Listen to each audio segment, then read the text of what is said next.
तो दोस्तों कई सारे मरीज हमारे पास आके ये पूछते हैं कि डॉक्टर साहब ये बताइए कि क्या सही तरीका है कान को साफ करने का। तो इसका जवाब सिर्फ एक ही है। आप घर में जरूर एक बार को ट्राई कर सकते हैं कि जो वैक्स सॉफ्टनर्स आपको बाजार में मिलती हैं उनको आप अपने कान में 5-5 बूंदे सुबह दोपहर शाम रात डालें। कान के अंदर की मैल को बिल्कुल मुलायम करें और इस तरीके से इसको रख के रखें। अगर अपने आप ही ये बहकर बाहर निकल जाता है, जो छोटी मोटी अगर मैल होती है उनमें ऐसा कई बार देखा भी चले जाता है। अगर थोड़ी क्वांटिटी में मैल होता है तो कई बार ऐसे निकल भी जाता है, और अगर ऐसा नहीं निकल रहा है तो जरूर अपने नजदीकी एंटी डॉक्टर के पास जाके संपर्क करें। कई बार मरीज ऐसा भी बोलते हैं, सर ईयर ड्रॉप्स डालने के बाद हमारा कान और ज्यादा बंद हो गया। तो दोस्तों ये जरूर जाने कि कान की जो ये वैक्स सॉल्वेंट्स होती हैं, तो ये ड्रॉप्स कान के अंदर जब भी आप डालते हैं तो ये कान के आसपास की जो ऊपर की सतह होती है मैल की, उसको बिल्कुल मुलायम करता है, गीला करता है, सॉगी कर देता है। तो उसकी वजह से उसका वॉल्यूम थोड़ा और ज्यादा बढ़ जाता है, जिसकी वजह से ये तकलीफ थोड़ी आपको जरूर महसूस हो सकती है कि ड्रॉप्स डालने के बाद कान की तकलीफ और बढ़ गई है, मेरी सुननाई और ज्यादा कम हो गई है। पर ये जरूर ध्यान दें, जब ये ड्रॉप से कान का मैल मुलायम हो जाएगा तो उसको निकालना बहुत आसान हो जाता है। पेनलेस प्रोसीजर हो जाता है कान के अंदर मैल निकालना, और इजीली कान को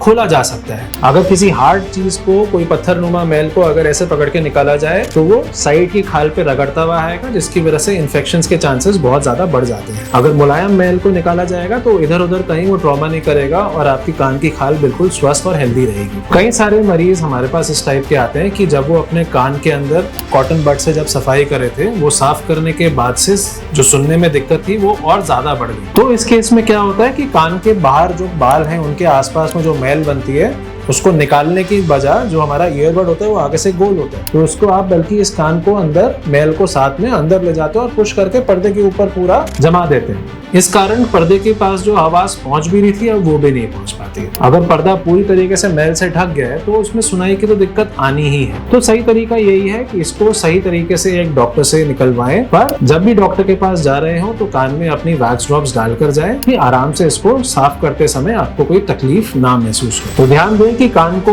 अपने आप से साफ करने की कोशिश ना करें। ईयरबड सिर्फ कान के बाहरी हिस्से के लिए बनी, अंदर के लिए नहीं बनी है। और यदि कान में साफ करने के बाद अगर आपने अपने आप से कान के अंदर चोट मार दी है, और ये भी ध्यान दें कि जब अपने आप से आप ईयरबड से साफ करने की कोशिश करते हैं तो कान के अंदर की खाल को आप डैमेज कर सकते हैं। अगर ज्यादा अंदर डाल दिया तो पर्दे को भी चोट पहुंच सकती है। तो इन सब चीजों को अवॉइड करें, अपने लिए और ज्यादा मुसीबतें ना बढ़ाएं और एक नजदीकी एंटी डॉक्टर से कान को सही तरीके से साफ करें। और कोई अगर आप जानकारी चाहते हैं तो हमारे नीचे दिए गए कमेंट बॉक्स में आप अपना प्रश्न या कोई भी कमेंट अपना डालिए, उसका सही तरीके से आपको उपाय देने की पूरी कोशिश करी जाएगी।